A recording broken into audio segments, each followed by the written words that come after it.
Concorso di Eleganza Villa d'Este edizione 2014. In just a couple of minutes we're going to show you an amazing of automotive design, but we also look to the future.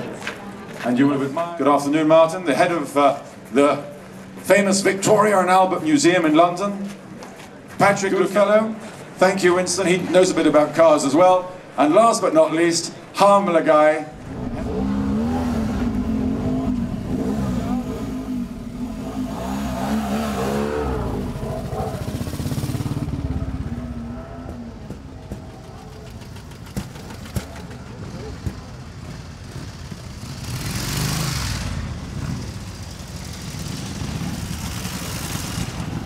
Iniziando a sfilare,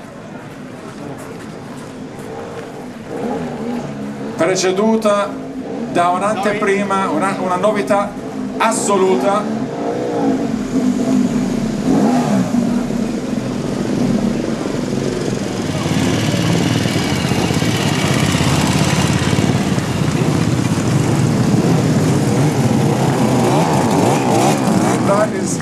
That's quite a selection of motorcycles. That, of course, is just a taste.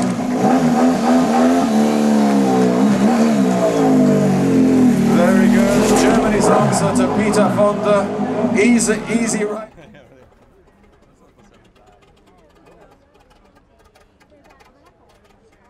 Rolls-Royce, that venerable British marque, celebrates its 110th anniversary. And so we thought that for 2014, what could be more appropriate to start the parade than a class which celebrates that heritage? And the first car this afternoon is this magnificent 1908 Rolls-Royce Silver Ghost.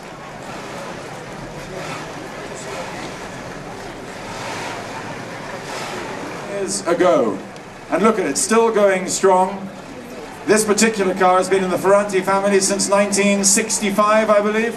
And before that, Mr. Ferranti, you win the FIFA trophy for the preservation of your motor car. And I know that your family has, come. Hats off to you too. Thank you for bringing the car.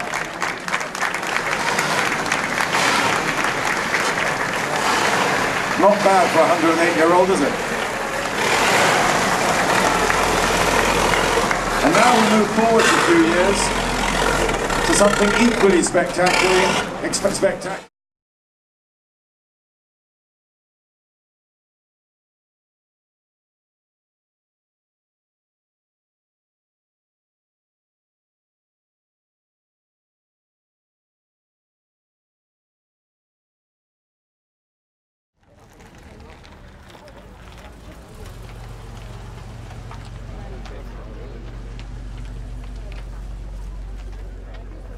Of Rolls-Royce that was designed by Sir Henry Royce himself, working at his villa in the south of France. The Continental model. Now if you were in the 1950s, hunting, shooting, fishing set, and you had the means to indulge your whims, there's a chance you may, which favoured leisure pursuits. And perhaps unsurprisingly, the build sheet of this car, and these sort of things still exist in the Rolls-Royce archives, specifies every... Grazie, Marcello.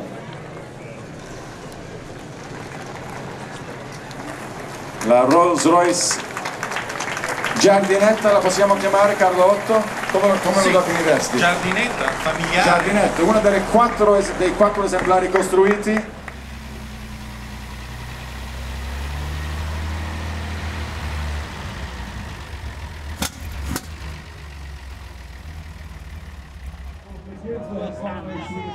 Bravi, bravissimi! Out!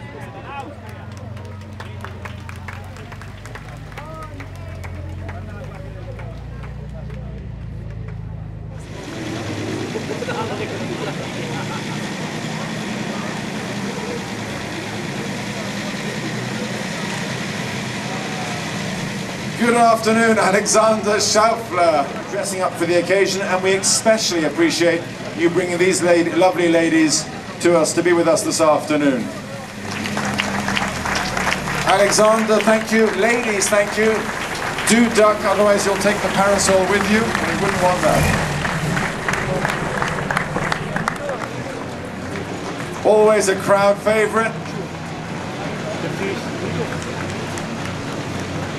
Originally, until Corrado went to see the people at the Polytechnic of Milan, who are renowned for remastering old films.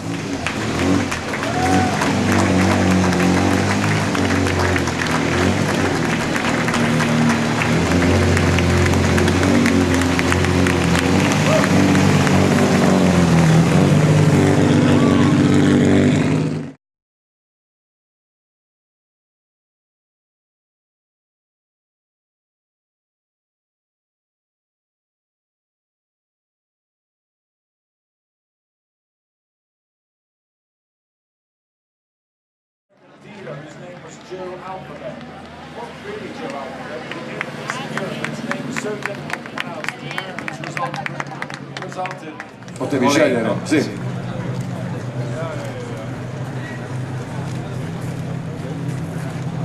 And now, Italy's answer to the motor car that you've just seen. We have the most sensitive restoration. Richard, I always knew you were a sensitive kind of guy.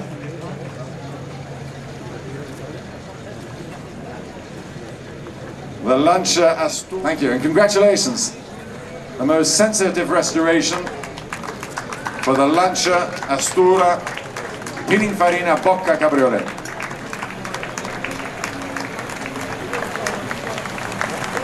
You can imagine back in 1936 when you put your hood up electrically at the traffic lights, that gave you major bragging rights. Yes, yes, for sure.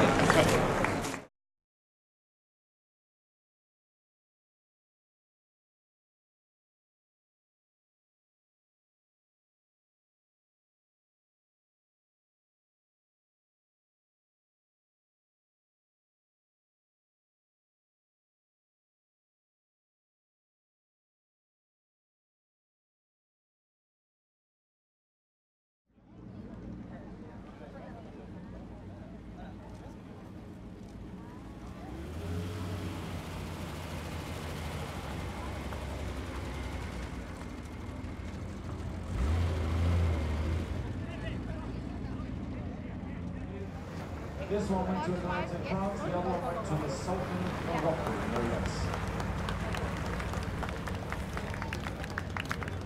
Now, I'll bet that you most certainly have not seen. Now I'm going to ask in a minute Hideo Kodama to say a few words about this car, because I know that it's one that he was particularly fascinated by. But just to give you a brief introduction, this was not only in the 2-litre class, it even won outright the 1940 curved glass, which was extremely difficult to achieve in the 1930s, when glass was almost always still made flat. Great looking car, thank you for sharing it with us here today. Built, as Hideo said, very much with the high-speed autobahns that Germany pioneered in the 1930s, and streamlined coachwork to obtain the absolute maximum performance without...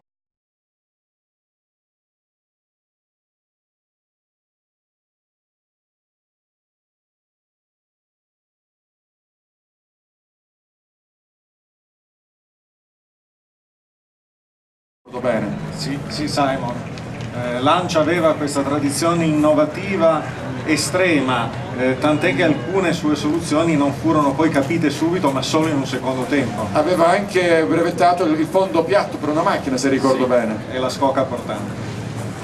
The first car of this class, then Heiko and Ilke Seekamp. Good afternoon, Heiko. Good afternoon, Ilke. Very nice to see you. Faithful supporters of the Concours d'Elegance. And they've brought the main points about this car. It was a touring patent called the Airlux. It's a plexiglass roof which you can open in the summer. And I'm guessing it's pretty warm in here right now. But air conditioning was not present in Italian cars.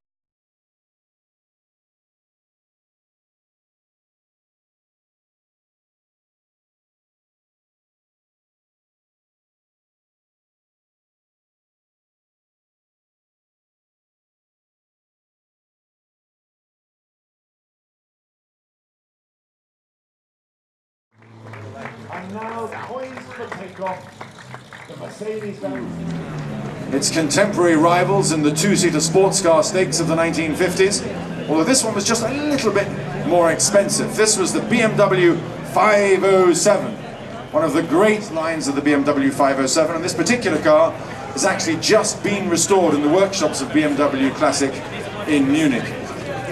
Ursula Andress had one, Elvis Presley had one. The only Jeff Lotman from the USA. And it's amazing how you pick up attractive passengers when you're driving a BMW.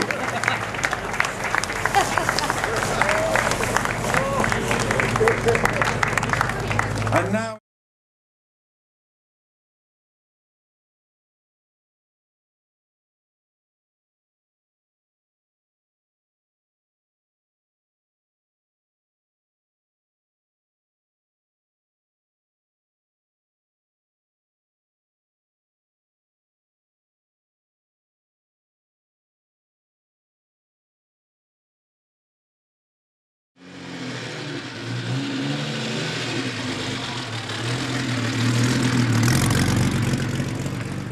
to show us all the way from Argentina. Good afternoon. Now Sergio is a great Cheese Italia fancier, and he has owned this car for... The California Spider was a little bit too racy for you back in the late 1950s and you wanted more in the way of creature comforts. This is the car that you will have bought. I'm not sure I'd quite call it a family Ferrari, although it clearly works for some. That's what this car cost when it was new, against 5.5 million of the California Spider. 200 of them were made. This particular car... That's a novel definition of a people carrier.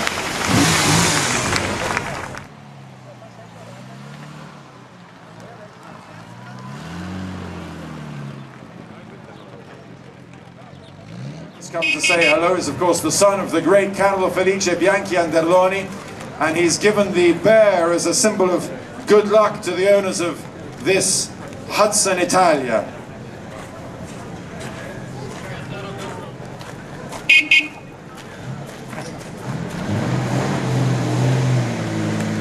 It seems somehow appropriate that the meeting that sparked the whole Hudson Italia story took place in Belgium. Look at the taillights of the car, by the way, on the side. I'll tell you more about the Hispano Suiza tomorrow when it's called over. And now, the first of our...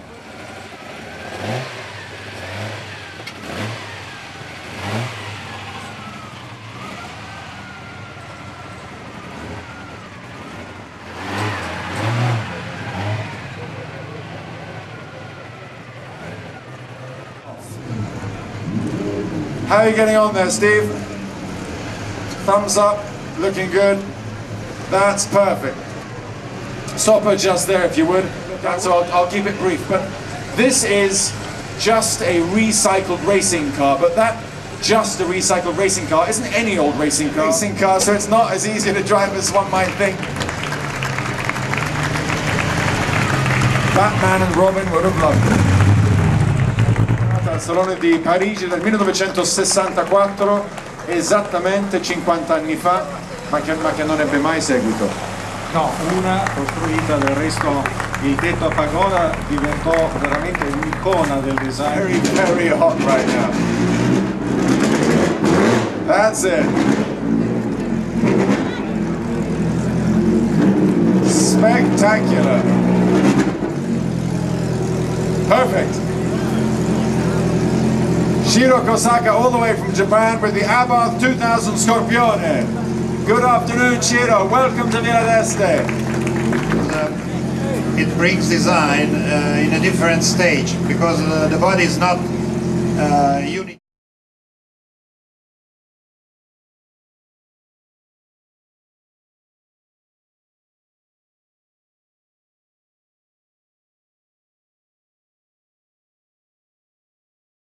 Fabbrica come facevano i commendatori, non avevano uffici, fabbriche avevano. And now all the way from Argentina, we have a good Argentine turnout this after these small displacement cars. It's a 2-litre engine, but the big feature of this car is the coachwork. Zagato, the coach builder from Milan, that name that many of you will recognize. Small detail, that car was owned in the 1970s by an American dealer whose name was Joe Alphabet. wasn't really Joe Alphabet, but he came from Eastern Europe and his name was so difficult. Per cui 4 di queste vetture furono costruite, ma 7 oggi sopravvivono. Look to see if there was any way they could ban the car, because it didn't say anything about gull-wing doors being allowed. They couldn't. The car went on to race. It was very successful racing. It even won Le Mans. And Max Hoffman, the American importer, that's great. Thank you, Bernardo. Good afternoon. Max Hoffman, che premia Bernardo Hartogs per i più bei interni di una delle vetture di questo concorso di Eleganza a Villa d'Este. Notice also the car. We don't want to decapitate anybody.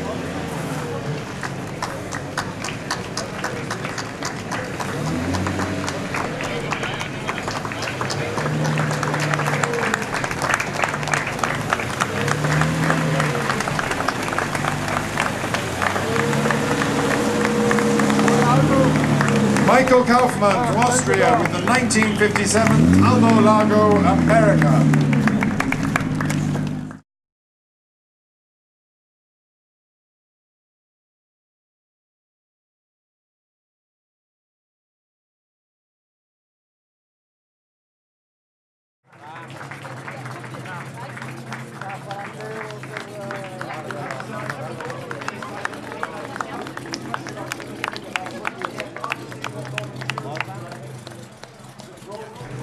Now, if you want to meet the motoring equivalent of the Duracell bunny that never stops going, here he is, ladies and gentlemen, Mr. Norman Jewis.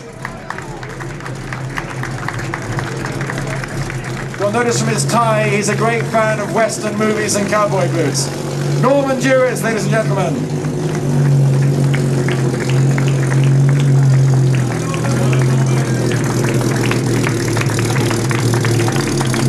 They don't make them like they used to, do they?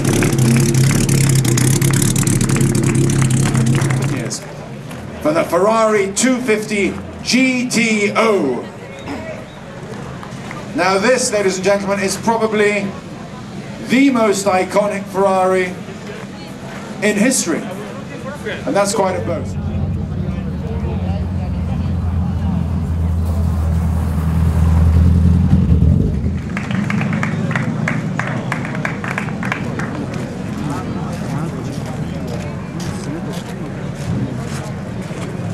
Creton Lenduris with Alex Vazios, the Greek.